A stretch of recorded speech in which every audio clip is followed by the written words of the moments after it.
Good morning students.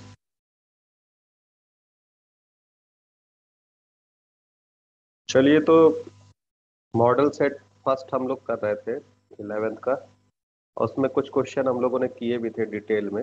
जैसे कि हमने नाइट्रिफिकेशन वाले जितने क्वेश्चंस थे वो कर लिए थे।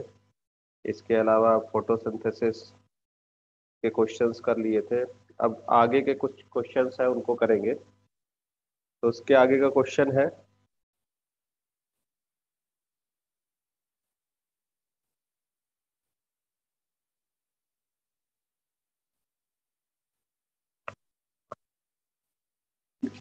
Deficiency symptoms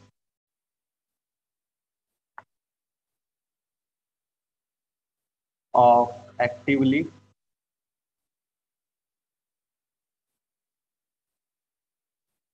mobilised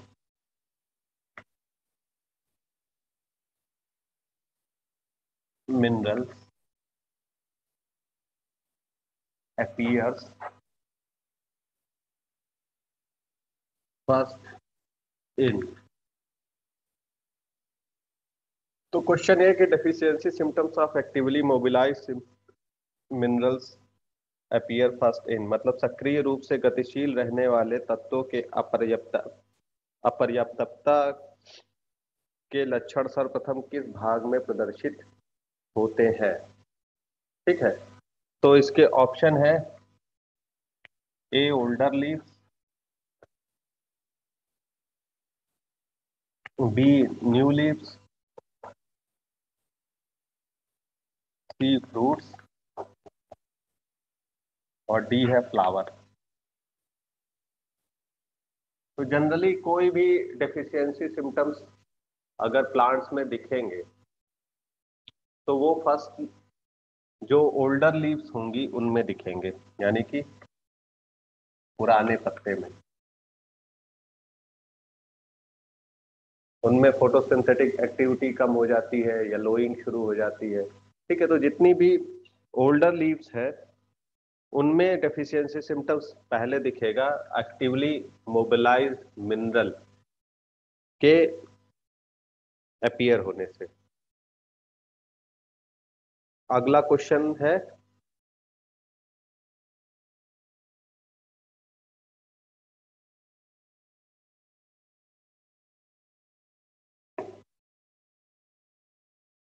pollen germination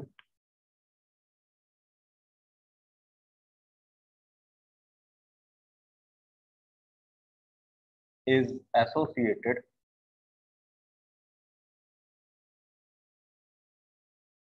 with which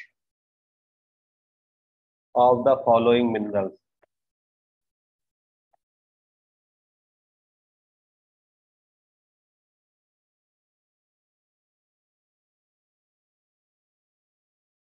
इनमें से किस खनिज से परागकणों के अंकुरण से संबंध है। कौन सा खनिज है जिसका संबंध परागकण के अंकुरण से है। तो ऑप्शन है जिंक यानी जेडन, बोरॉन यानी बी, सिल्वर यानी एजी और आयरन यानी कि एफई। तो जिंक, बोरॉन, सिल्वर और आयरन एफई।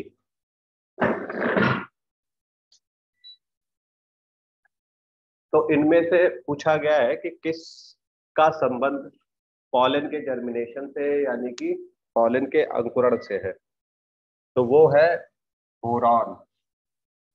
ठीक है, मेमोरी बेस्ड क्वेश्चन है, ये आपको लर्न करना होगा, याद करना होगा कि किससे क्या होता है, क्लोरोसिस किससे होती है, ठीक है, येलोइंग किससे होती है, पॉलन जर्मिनेशन के लिए कौन सा मिनरल है। ये सब मिनरल के क्वेश्चंस है और आपको इस चैप्टर से ये चीजें याद करनी होंगी।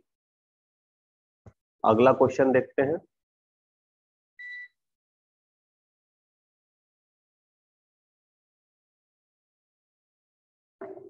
अगला क्वेश्चन है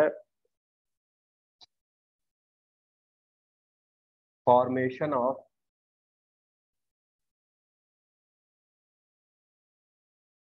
साइनेप्टोनीमल कॉम्प्लेक्स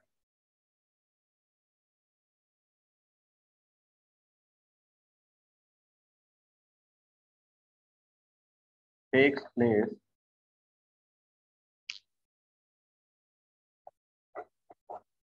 in if I जो साइनेप्टोनीमस समित्र का निर्माण कब होता है, तो इसमें फेजेस दी हुई हैं, किस किस फेज में होता है। लेप्टोटीन में हो सकता है, मतलब होता है, कि जाइगोटीन में होता है, कि पैकिटीन में होता है, कि डिप्लोटीन में होता है।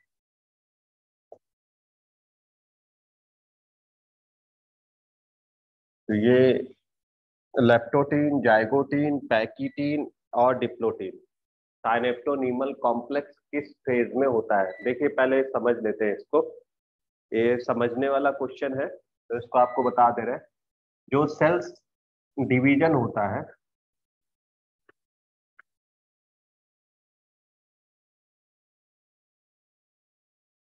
सेल डिवीजन में दो तरीके से सेल डिवाइड होती है, एक माइटोसिस से और एक मियोसिस से। ठीक है, जो सोमैटिक सेल्स होती हैं उनमें माइटोटिक डिवीजन होता है, और जो जर्म सेल होती है जैसे गोनेड है, टेस्टिस यानी ओवरी, और टेस्टिस और ओवरी, उनमें जो स्पर्म और ओवा का फॉर्मेशन हो रहा है वो मियोसिस से हो रहा है। यानी कि मियोसिस से जो सेल बन रही हैं वो हैप्लॉइड हो जाती है और वो एक जनरेशन से दूसरे जनरेशन में जाती है, जबकि माइटोसिस की जो सेल्स होती है वो जब ग्रोथ और डेवलपमेंट के लिए रिस्पॉन्सिबल, ठीक है, जो बॉडी की ग्रोथ है या बॉडी में जो डेवलपमेंट हो रहा है उसके लिए, या रिपेयर के लिए, कि कहीं पर टिश्यू जो है ब्रेक हो गया या एक्सीडेंट हो गया तो वहां पर वापस से सेल को बनाने का काम माइटोसिस का करती है। तो माइटोसिस में सिंपल फेजेस होती हैं, prophase, anaphase, prophase, metaphase, anaphase और टीलोफेज। ये चार फेजेस माइटोसिस में होती हैं, जबकि मियोसिस में दो बार डिवीजन होता है। माइटोसिस में एक ही बार डिवीजन होता है, यानी कि यहाँ पर क्या होता है, एक सेल से दो सेल बन जाती है एक डिवीजन से, जबकि यहाँ पर चार सेल बनती है क्योंकि दो बार डिवीजन होता है। पहले मियोसिस फर्स्ट होता है और दूसरा मियोसिस सेकंड होता है। तो एक सेल से मियोसिस फर्स्ट में दो सेल बनी और उसी तरीके से एक सेल से मियोसिस सेकंड में दो सेल बनी, तो टोटल जो है फोर सेल बनती है यहाँ पर। इसमें जो मियोसिस फर्स्ट है it is different from mitosis. जैसे माइटोसिस की जो स्टेजेस है वो सिमिलर है मियोसिस सेकंड से, जबकि मियोसिस फर्स्ट में क्या होता है और अलग अलग फेजेस होती है। जैसे कि इसमें प्रोफेज तो होता है, लेकिन प्रोफेज में और भी अलग फेजेस होती है। कौन कौन सी? ये वाली फेजेस, लेप्टोटीन, जाइगोटीन, पैकिटीन और डिप्लोटीन। इसके अलावा एक और फेज होती है जिसको कहते हैं डाइकाइनेसिस। तो इस तरीके से प्रोफेज फर्स्ट में पांच फेजेस होती हैं, इसलिए मियोसिस की जो लॉन्गेस्ट फेज होती है वो प्रोफेज फर्स्ट कहलाती है। ठीक है, क्योंकि इसमें फाइव फेज होती है। अब ये जो फेज है हर फेज में अलग अलग एक्टिविटी होती है। क्या एक्टिविटी होती है इसको समझते हैं।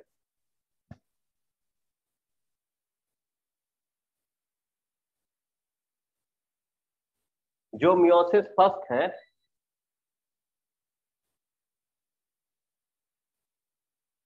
इसमें प्रोफेज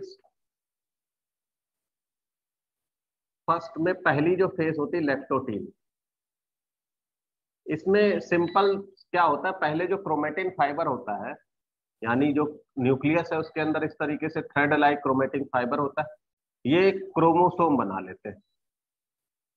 मतलब कि क्रोमोसोम इस फेज में कंडेंस हो जाते हैं, इस तरीके से बाइवेलेंट क्रोमोसोम दिख जाएंगे।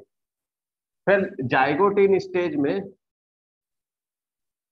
जो क्रोमोसोम पेयर में होते हैं उनकी पेयरिंग हो जाती है। जैसे मान लीजिए कि ये एक क्रोमोसोम है और ये दोनों दूसरा क्रोमोसोम है, दोनों पेयर में आ जाएंगे, मतलब साथ में आ जाएंगे, पास पास आ जाएंगे। ठीक, चार क्रोमोसोम थे मान लीजिए, एक ये हो गया, एक इधर हो गया, तो दो अलग पेयर हो जाते हैं और दो अलग पेयर हो जाते हैं। तो क्रोमोसोम पेयरिंग, जिसको साइनेप्सिस कहते हैं, वो जाइगोटीन स्टेज में होती है। तो साइनेप्सिस यानी क्रोमोसोम पेयरिंग। अच्छा, पेयरिंग हो कैसे रही है? पेयरिंग इसलिए हो जा रही है क्योंकि ये होमोलोगस है। होमोलोगस का मतलब सिमिलर स्ट्रक्चर रखते हैं और सिमिलर टाइप के जीन रखते हैं। ठीक है, लेकिन आइडेंटिकल नहीं है, सिमिलर होंगे। सिमिलर, जैसे मान लीजिए कि जो ह्यूमन बीइंग है, जो ह्यूमन है, हम एक दूसरे से एक तरीके से दिखते हैं, एक जैसे ही। या या आप अपने पिता जैसे दिखते होंगे, मैं अपने पिता जैसा या माता जैसा दिखता होगा। लेकिन ये जरूरी नहीं है कि जो करेक्टर मेरे अंदर है वही करेक्टर मेरे पिताजी के अंदर भी होंगे। हो सकता है हम ज्यादा एग्रेसिव हो, वो थोड़ा कूल हो सकता है वो लंबे हो और हम छोटे हो। ठीक, तो कुछ डिफरेंस होंगे, लेकिन फिर भी हम लोग सिमिलर कहे जाएंगे। ठीक है, लेकिन आइडेंटिकल नहीं कहे जाएंगे। आइडेंटिकल का मतलब होता है क्लोन, बिल्कुल जो है एग्जैक्ट कॉपी। तो एग्जैक्ट कॉपी नहीं होती है, क्या होता है, सिमिलर होते हैं। तो जो सिमिलर यानी कि एक क्रोमोसोम मदर से मिलता है, एक क्रोमोसोम फादर से मिलता है। सबको पता है कि 46 क्रोमोसोम होते हैं, यानी कि 23 पेयर क्रोमोसोम होते हैं। तो 23 पेयर में वन पेयर जो है, सॉरी, 23 पेयर में एक जो 23 का है वो मदर से मिलता है और दूसरा 23 जो है वो फादर से मिलता है, इसलिए वो पेयर हो जाते हैं। ठीक, क्योंकि सिमिलर होते हैं। और सिमिलर क्रोमोसोम एक दूसरे के पास आते हैं किस स्टेज में? जाइगोटीन स्टेज में। इसको साइनेप्सिस कहते हैं। और इसी स्टेज में जब ये पास में आते हैं तो यहाँ पर कॉम्प्लेक्स बन जाता है, जिसको साइनेप्टोनीमल कॉम्प्लेक्स कहते हैं। कॉम्प्लेक्स किसके बीच में बनता है? इस क्रोमेटिड्स के बीच में, जो नॉन सिस्टर क्रोमेटिड्स होते हैं।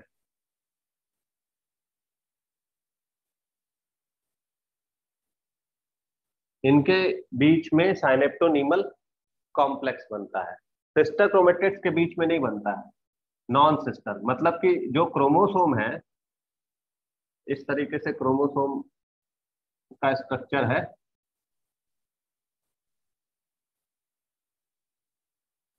तो ये एरिया कहलाता है सेंट्रोमियर, जो मिडिल में होता है, जहां से क्रोमेटिड्स अटैच होते हैं। और ये कहलाता है क्रोमेटिड। अब एक ही में जो जुड़े क्रोमेटिड होते हैं उनको सिस्टर क्रोमेटिड्स कहते हैं,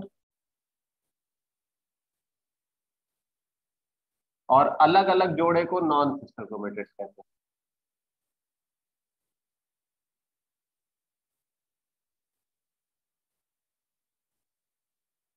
अब जो अलग अलग जोड़े हैं उनके बीच में, जो पास पास होते हैं उनके बीच में साइनेप्टोनीमल कॉम्प्लेक्स बन जाता है। तो यही पूछा है कि किस स्टेज में साइनेप्टोनीमल कॉम्प्लेक्स बनता है, तो उसको कहते हैं जाइगोटीन स्टेज।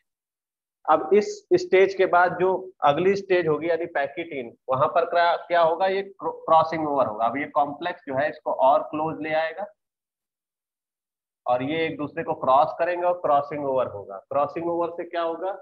क्रॉसिंग ओवर से ये होगा कि जो इसके जीन है वो इंटरचेंज हो जाएंगे।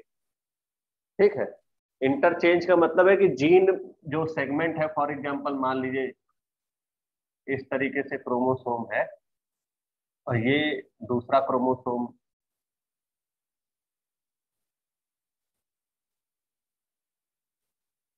ठीक, तो ये मान लीजिए कि ये इससे अटैच हो गया और ये वाला इससे अटैच हो गया। तो यहाँ पर जीन ए था, यहाँ जीन बी था। इसी तरीके से ये इससे अटैच हो गया, तो ये जीन ए था, ये जीन बी था। इसके पास भी जो दूसरा वाला है उसके पास भी कोई जीन होगा। उसके पास जीन यहाँ पर कैपिटल बी है और यहाँ पर स्मॉल ए है। ये थोड़ा उल्टा लग रहा है, अब इसको और सही से बनाते हैं फिर बताते हैं, अभी समझ में नहीं आएगा आपको। क्रोमोसोम जब पेयर होते हैं तो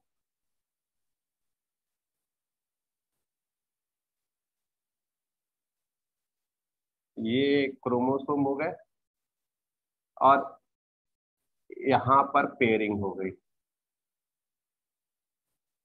या इस तरीके से मान लीजिए कि ये ऐसे जुड़ा था और ये जुड़ गया ऐसे।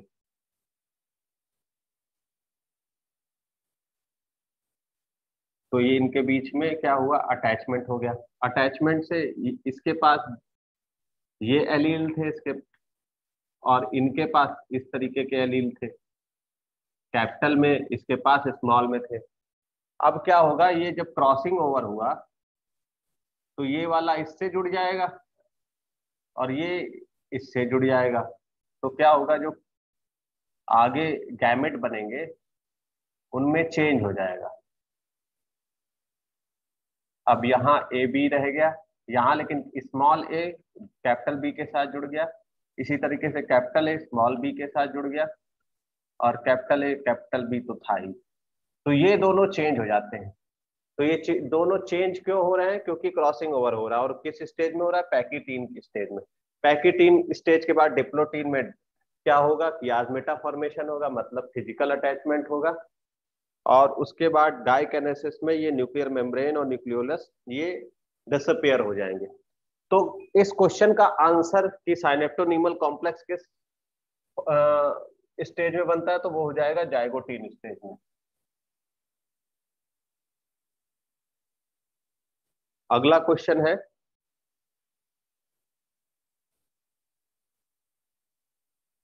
First stable product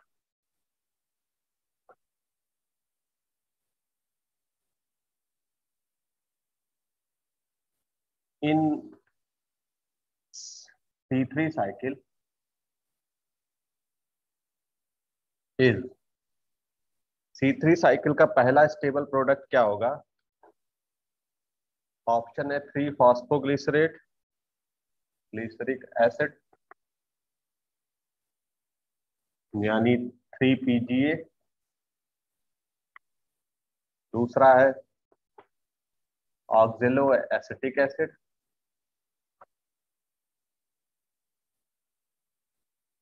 OAA। तीसरा है फॉस्फोइनॉल पायरुवेट, PEP। और डी है RUBP। ठीक है, तो इतने ऑप्शन दे रखे हैं 4।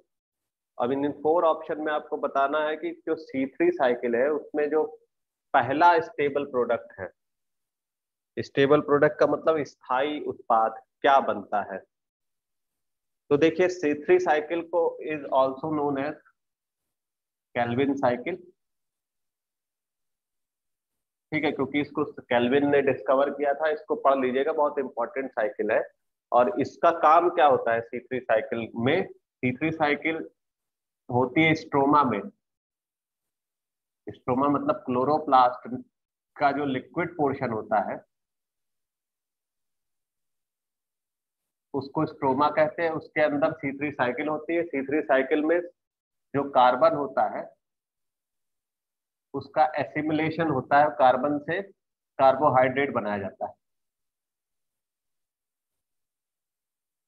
मतलब कि कार्बन को रिड्यूस किया जाएगा और कार्बोहाइड्रेट बनेगा। ठीक है, तो कार्बन का एसिमिलेशन कार्बोहाइड्रेट में होना या कार्बन का रिडक्शन कार्बोहाइड्रेट में होना, वो स्ट्रोमा में होता है। इस साइकिल को C3 साइकिल इसलिए कहते हैं क्योंकि इसका जो फर्स्ट प्रोडक्ट होता है वो क्या होता है, इसका फर्स्ट प्रोडक्ट होता है 3 PGA फॉस्फोग्लिसरिक एसिड, जो कि 3 कार्बन कंटेनिंग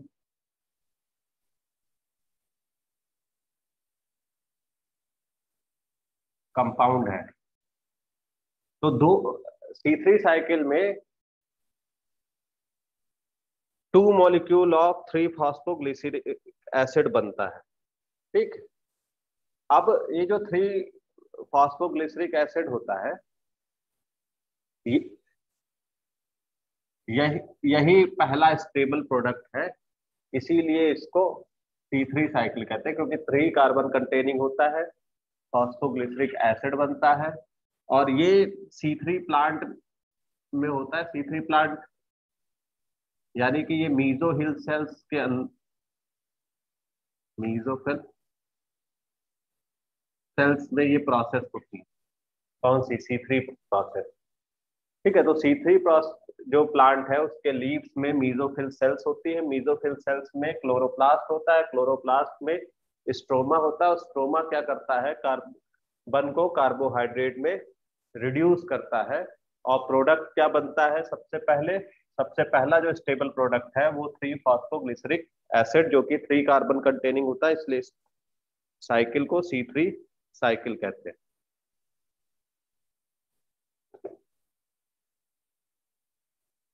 अगला क्वेश्चन है,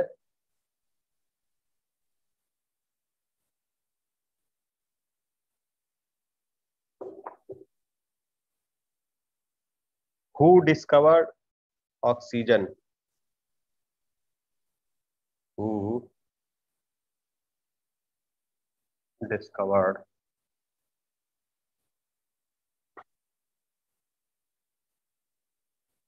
ऑक्सीजन?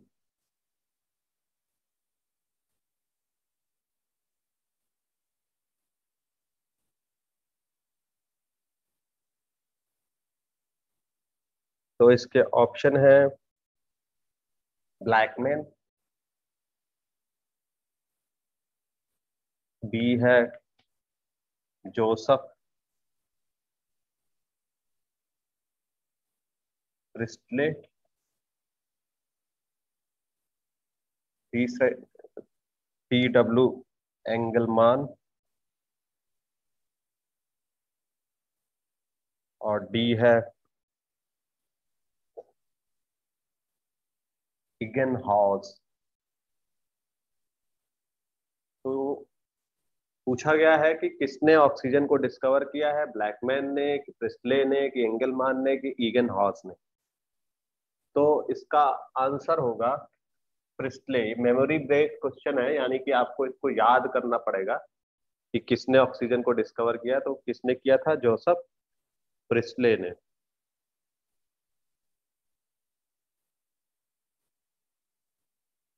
अगला क्वेश्चन है,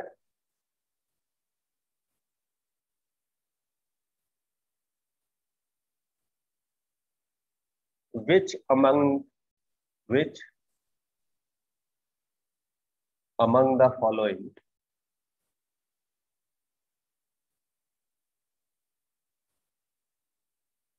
is called as amphibians of the plant kingdom?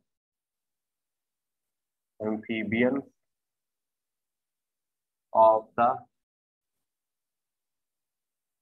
plant kingdom।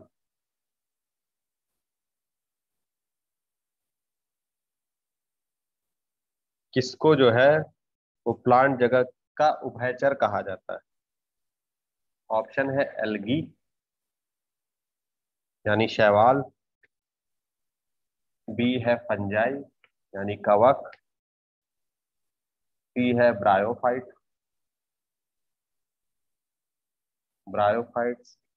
और डी है टेरिडोफाइट्स।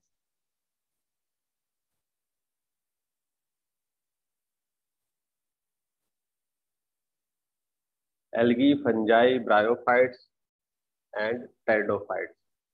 देखिए ये प्लांट किंगडम है, हम इसको डिटेल में पढ़ा चुके हैं आप लोग को स्टार्टिंग में ही, कि एल्गी में थैलस होता है, फंजाई में माइसीलियम होता है, ब्रायोफाइट में थैलस होता है, टेरिडोफाइट जो है वो वेस्कुलर प्लांट हैं जिनमें लीव्स होती है, लेकिन इसमें फ्लावर और फ्रूट नहीं होता।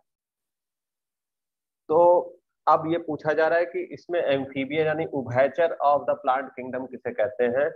उभयचर का मतलब होता है जो कि जल और थल दोनों में रह सकते हैं। ठीक है, यानी कि जो जल में भी रहते हैं या उनको जल की भी जरूरत है और थल की भी जरूरत है, यानी टेरेस्ट्रियल लाइफ या सॉइल की भी जरूरत है। तो ऐसा प्लांट किंगडम है ब्रायोफाइटा।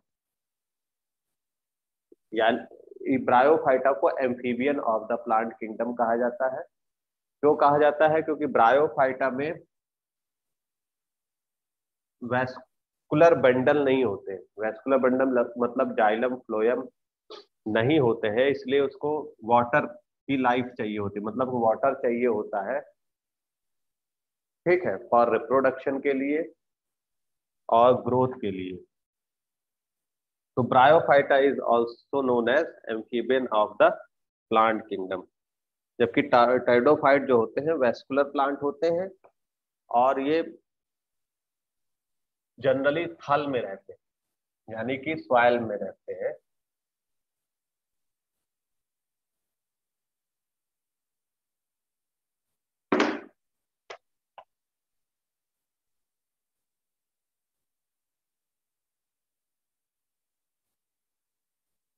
अगला है Kranz anatomy. Kranz anatomy is characteristic feature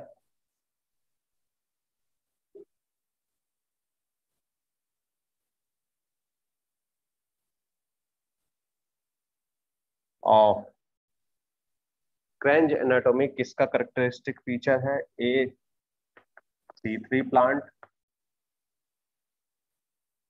B है C2 प्लांट, सी है C4 प्लांट और डी है कैम प्लांट। ठीक है, तो C3 प्लांट की, C2 प्लांट की, C4 प्लांट, ये किसमें क्रेंज एनाटॉमी पाई जाती है? तो क्रेंज एनाटॉमी जो है वो C4 प्लांट का करेक्टर है। इसमें क्या होता है, जो पंडल शीट है वो पैरेलली अरेंज हो जाते हैं और क्रेंज के करेक्टर को शो करते हैं, इसलिए इसमें क्रेंज एनाटॉमी पाई जाती है। किसमें? C4 प्लांट में। C4 प्लांट अभी आपको जब क्वेश्चन आएगा तो बताएंगे, वैसे बता देते हैं। C4 प्लांट को C4 प्लांट इसलिए कहते हैं क्योंकि इसका जो फर्स्ट स्टेबल प्रोडक्ट होता है वो होता है ऑक्जेलो एसिटिक एसिड, जो कि 4 कार्बन कंटेनिंग कंपाउंड है, इसलिए इस प्लांट को C4 प्लांट कहते हैं।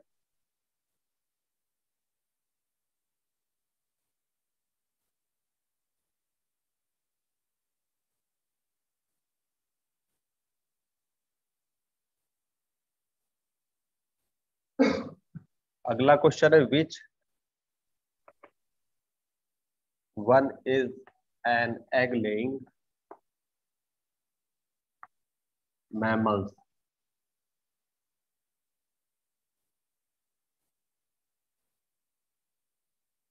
निम्न में से कौन अंडे देने वाला स्तनधारी है? ऑप्शन है प्लेटिपस, बी है कंगारू, सी है वेल और डी है फ्लाइंग फॉक्स। ठीक है, अब देखिए, ये भी मेमोरी बेस्ड क्वेश्चन है, मतलब याद करने वाला क्वेश्चन है। ये इसलिए पूछा गया है क्योंकि जो मैमल्स होते हैं वो अंडे नहीं देते, वो सीधे क्या देते हैं? बच्चे देते हैं। वो यंग वन प्रोड्यूस करते हैं, बच्चे देते हैं, अंडे नहीं देते। अंडे कौन देता है? अंडे देते हैं रेप्टाइल्स, बर्ड्स। कौन देता है? बर्ड्स देते हैं। सबको पता है, जो मुर्गी के अंडे खाते हैं उनको तो पता ही होगा कि अंडे कौन दे रहा है? बर्ड्स दे रहे हैं, या फिर रेप्टाइल्स दे रहे हैं, जैसे क्रोकोडाइल्स है।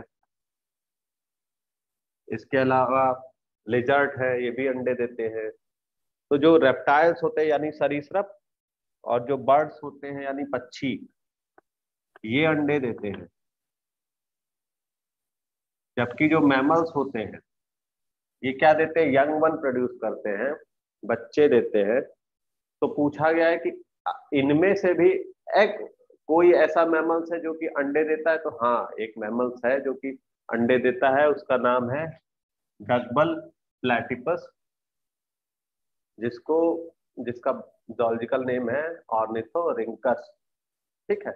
तो जो प्लेटिपस होता है ये अंडे देता है क्योंकि इसमें रेप्टाइल्स लाइक कैरेक्टर्स होते हैं। ठीक है। तो अंडे देने वाला मैमल्स कौन है? प्लेटिपस। अगला क्वेश्चन है,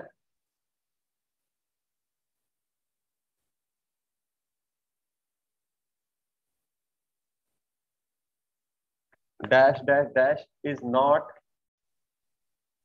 ए true fish. Fill in the blanks है, इसमें आपको बताना है कि कौन इसमें ट्रू फिश नहीं है। तो डॉग फिश, बी है सी हॉर्स,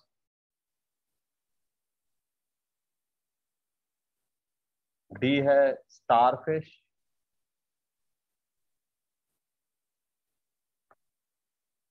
और सॉरी सी है स्टारफिश और डी है फ्लाइंग फिश। तो पूछा गया है कि इसमें कौन सी ट्रू फिश नहीं है, यानी कि जो फिश नहीं है। ऑप्शन है डॉग फिश, दूसरा है सी फिश यानी समुद्री घोड़ा, सॉरी सी हॉर्स यानी समुद्री घोड़ा, स्टार फिश यानी तारा मछली, और फ्लाइंग फॉक्स फिश यानी कि उड़ने वाली मछली। तो देखिए जो डॉग फिश होती है उस इट इज स्कॉलियोडॉन, यानी कि ये शार्क होती है। जो छोटी छोटी शार्क होती है उनको डॉग फिश कहते हैं। सी हॉर्स, हिप्पो कैंपस, ये भी फिश है। जो फ्लाइंग फिश है एनाबास, ये भी फिश है। लेकिन जो स्टार फिश है ये फिश नहीं है। ये क्या है? ये इकाइनोडर्म्स है। ये इकाइनोडर्म है क्योंकि इसमें वर्टिब्रल कॉलम नहीं होती है, ना फिश की तरह फिन्स होती हैं। ठीक है। तो मेन करेक्टर ये है कि स्टार फिश जो है वो कॉर्डेट ही नहीं है। तो जब कॉर्डेट नहीं है तो फिश कैसे होगी? तो फिश क्या है? फिश कॉर्डेट है। और ये तीनों फिश हैं, लेकिन स्टार फिश जो है वो फिश नहीं है।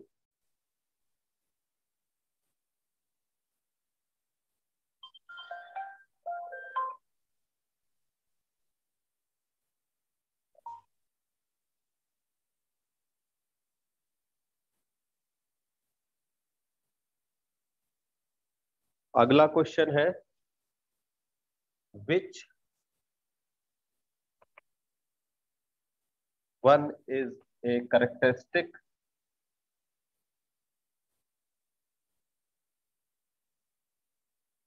Features of phylum arthropoda.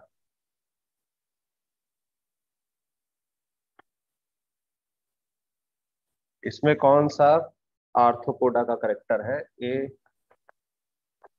Presence of collar cell, B presence of water vascular system,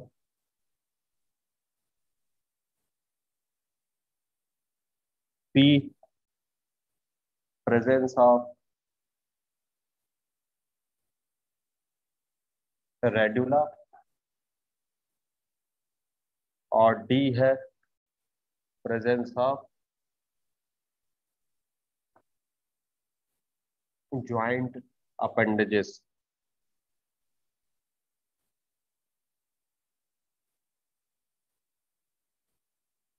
तो पूछा गया है इसमें निम्नलिखित में से कौन आर्थ्रोपोडा संघ की प्रमुख विशेषता है? प्रेजेंस ऑफ कॉलर सेल की उपस्थिति, की वाटर वास्कुलर सिस्टम की उपस्थिति, की रेडुला की, की ज्वाइंटेड लेग यानी कि संधि युक्त पाद। देखिए, सबको पता है कि आर्थ्रोपोडा सबसे लार्जेस्ट फाइलम है जिसमें आता है इंसेक्ट। आर्थो का मतलब होता है ज्वाइंटेड, और पोडा का मतलब या पोड का मतलब होता है लेग। तो इसके नाम में ही इसका करेक्टर छुपा हुआ है, यानी कि ज्वाइंटेड लेग, ये इसका करेक्टरिस्टिक फीचर है। तो ज्वाइंट ज्वाइंट अपेंडेजेस जो है, ये करेक्ट ऑप्शन होगा। आप खुद ही देखेंगे कि अगर आपने कोई कोई इंसेक्ट भी देखा तो उसमें आपको लेग्स जो है वो ज्वाइंटेड मिलेंगे। इस तरीके से 1 2 3, 1 2 3 इस तरीके से ज्वाइंट होते हैं उसमें। तो jointed legs is a characteristic feature of arthropoda.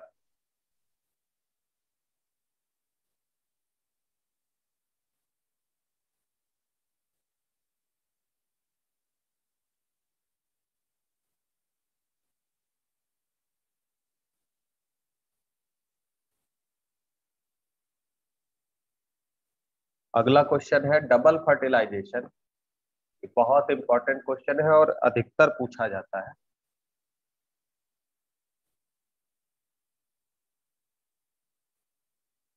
Is feature of, जो डबल फर्टिलाइजेशन है वो किसकी विशेषता है? तो प्लांट किंगडम दे रखा है ब्रायोफाइटा, टाइडोफाइट,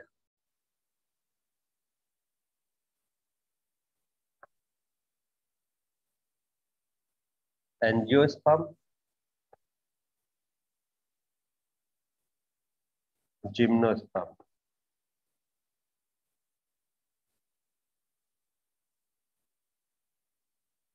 तो ये चार प्लांट किंगडम दे रखे हैं। इन पूछा है कि किसका फीचर जो है डबल फर्टिलाइजेशन। तो डबल फर्टिलाइजेशन होता है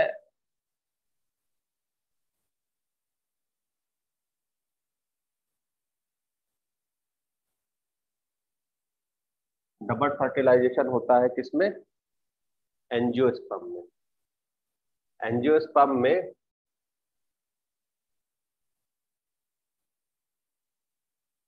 ये पॉलन ट्यूब है,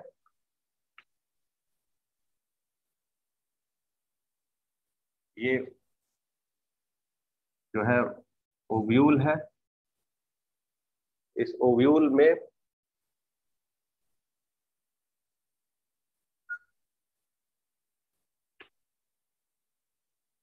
ओव्यूल को आपने पढ़ा ही होगा कि जो ओव्यूल होता है वो 1 2 3 4 5 6 7 8, 8 न्यूक्लियोटेड और 7 सेल्ड होती है।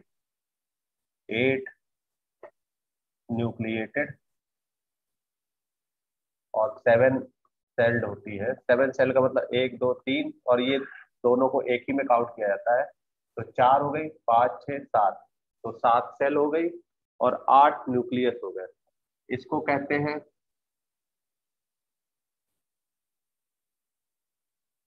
Central nuclei. ये हो गई सिनर्जिड, एंटीपोडल, सॉरी ये एंटीपोडल सेल।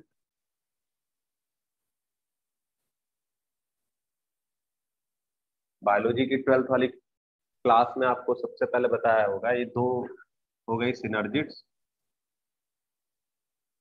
और ये हो गई एग सेल्स। तो जो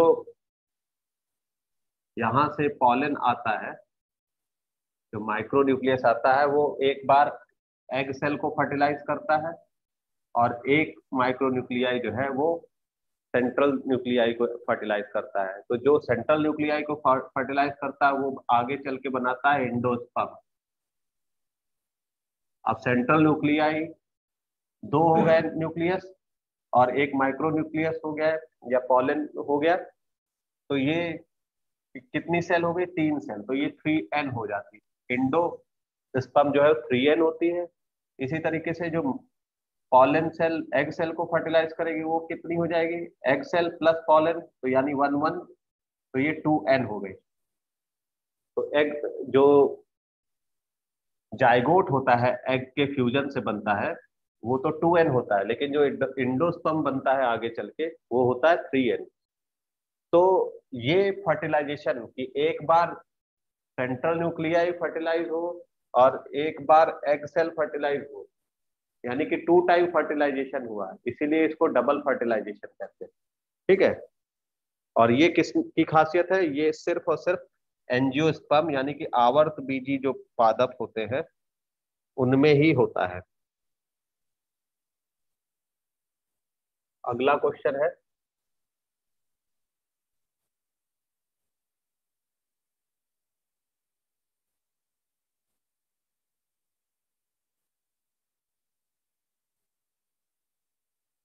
माइकोराइजा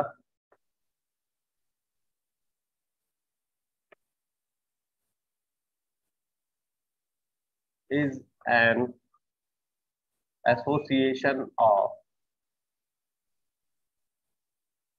माइकोराइजा किसका एसोसिएशन है, एल्गी एंड फंजाई, बी है एल्गी एंड बैक्टीरिया, सी है root of higher plant and fungus,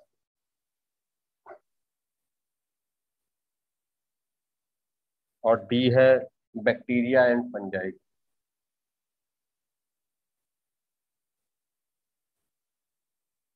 तो माइकोराइजा एक टाइप का एसोसिएशन होता है। एसोसिएशन कैसा होता है, सिम्बायोटिक होता है।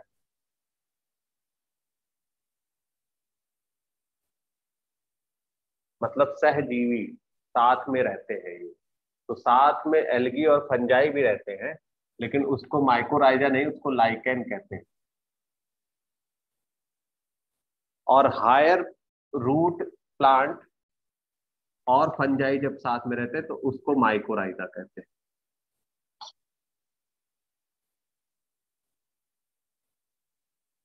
ठीक है। तो रूट ऑफ हायर प्लांट और फंजाई, जैसे कि पाइनस के रूट में फंगस जो एंथोसिरस, सॉरी, जो फंगस रहता है वो कहलाता है माइकोराइजा।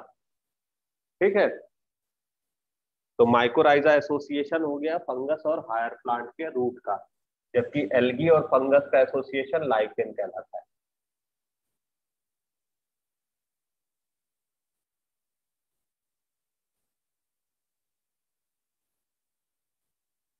अगला क्वेश्चन है, द मेंबर ऑफ रोडोफाइसी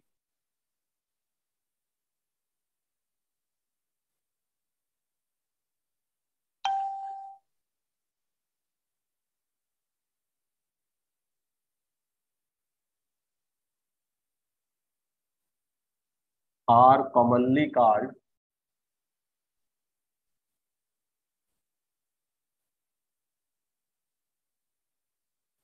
जो रोडोफाइसी समूह के अंतर्गत रखे गए सदस्य क्या कहलाते हैं।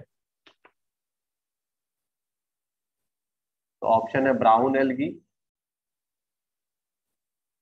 बी है ग्रीन एल्गी, सी है रेड एल्गी, और डी है ब्लू एल्गी।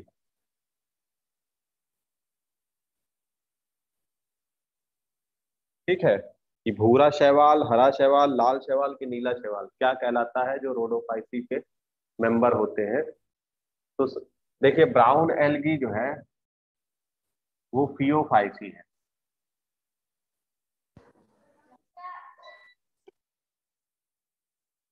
ग्रीन एल्गी यानी क्लोरोफाइसी,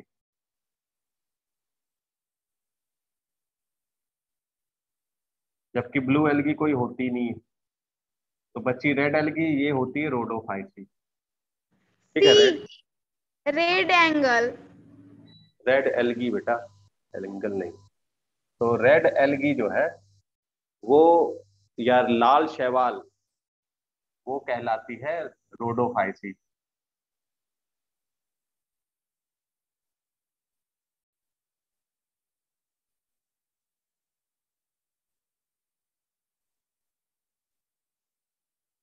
ठीक है, क्योंकि इसमें रेड कलर का पिगमेंट होता है।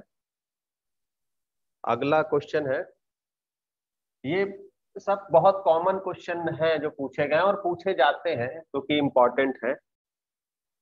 आपको एल्गी के नाम पता होने चाहिए, फाइल क्या क्या क्लास है उसकी। अगला क्वेश्चन है, डोमिनेंट पिगमेंट इन क्लोरोफाइसी।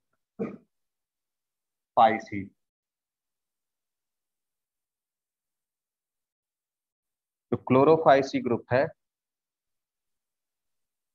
उसमें कौन सा डोमिनेंट पिगमेंट होता है, कौन सा वर्णक होता है? तो ऑप्शन है क्लोरोफिल ए,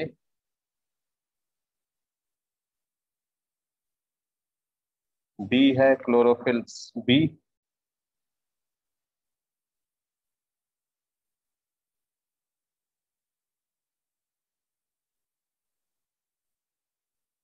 सी है क्लोरोफिल सी, और डी है both A and B. Sir इसका आंसर ए और बी दोनों होगा। हाँ, इसमें जितने भी ग्रीन प्लांट होते हैं उनमें जो डोमिनेंट पिगमेंट होता है वो ए और बी होता है, और इसी तरीके से जो ग्रीन एल्गी है उसमें भी क्लोरोफिल ए और बी ही पाया जाता है। तो इसका ऑप्शन हो जाएगा D.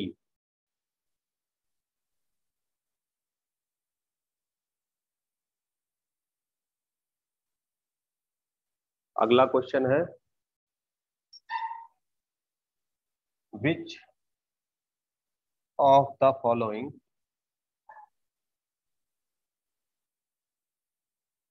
is not an example of green algae? Option है ए वॉलवॉक्स, बी है क्लेमाइडोमोनास,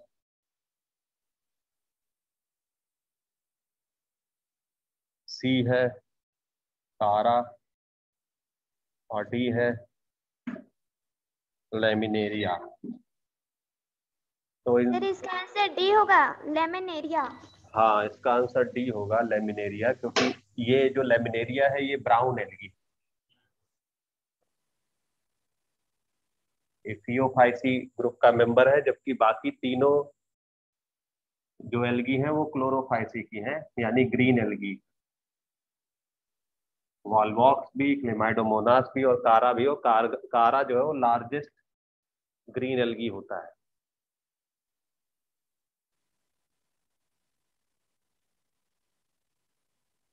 एक क्वेश्चन और कर लेते हैं, एल्गी के इस क्वेश्चन खत्म कर देते हैं। दो क्वेश्चन है।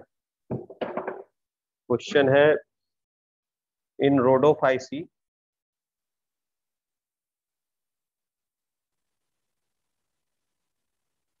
The food is stored in the form of, किस फॉर्म में फूड स्टोर होता है? तो ए है मैनिटॉल, बी है स्टार्च, और सी है लेमिनेरिया या लेमिनेरिन, और डी है फ्लोरिडिन स्टार्च। सर इसका आंसर डी होगा, फ्लोरिडिन स्टार्च। हाँ, इसका आंसर डी होगा, फ्लोरिडिन स्टार्च। मैनिटॉल और लेमिनेरिन, ठीक है, ये हाई कार्बोहाइड्रेट प्रोडक्ट है जो कि ब्राउन एल्गी से मिलते हैं, जबकि स्टार्च जो है वो ग्रीन एल्गी से मिलता है, या कोई भी ग्रीन प्लांट है वो स्टार्च बनाएगा। अगला क्वेश्चन है, ये आज का लास्ट क्वेश्चन है। ये है एक कॉमर्शियल प्रोडक्ट अगार।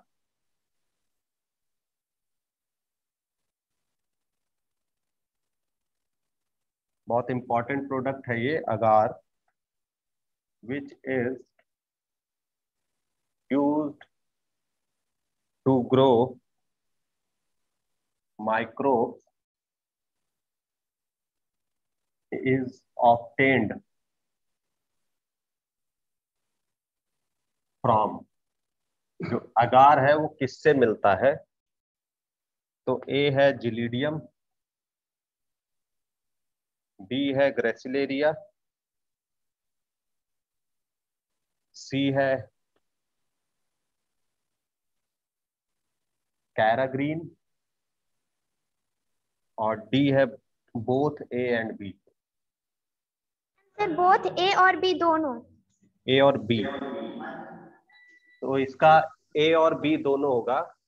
जो जिलीडियम और ग्रेसिलेरिया, ये दोनों कैसी हैं? ये दोनों रेड एल्गी है। देखिए बहुत अच्छा है याद करने के लिए। अगर आपको ऑप्शन याद करना है कि रेड एल्गी कौन सी है, तो जिलीडियम और ग्रेसिलेरिया को याद कर लिए तो आपके दो क्वेश्चन याद हो जाएंगे। एक एग्जाम्पल याद हो जाएगा कि रेड एल्गी का कौन सा है, और दूसरा याद हो जाएगा कि जो एगार है, एगार क्या होता है? एगार एक पाउडर होता है जिसको लिक्विड में मिला के हम एक सॉलिड बेस तैयार करते हैं। बेस किसका? उसके ग्रोथ के लिए, किसी भी कल्चर करने के लिए, चाहे टिश्यू कल्चर हो, चाहे माइक्रोब्स का कल्चर हो, चाहे हम उसमें डीएनए का एक्सट्रैक्शन भी करवा सकते हैं। डीएनए और आरएनए का एक्सट्रैक्शन भी इससे करवाते हैं। तो इस तरीके से जो जिलेडियम और ग्रेसिलेरिया है, ये क्या है? रेड एल्गी है, और ये कॉमर्शियल प्रोडक्ट अगार उस वो देती है। ठीक है, तो इसका आंसर हो जाएगा डी। आज के लिए इतना ही रखते हैं, अगले क्वेश्चन हम लोग थैंक अगली यू बार सर। करेंगे। Thank you.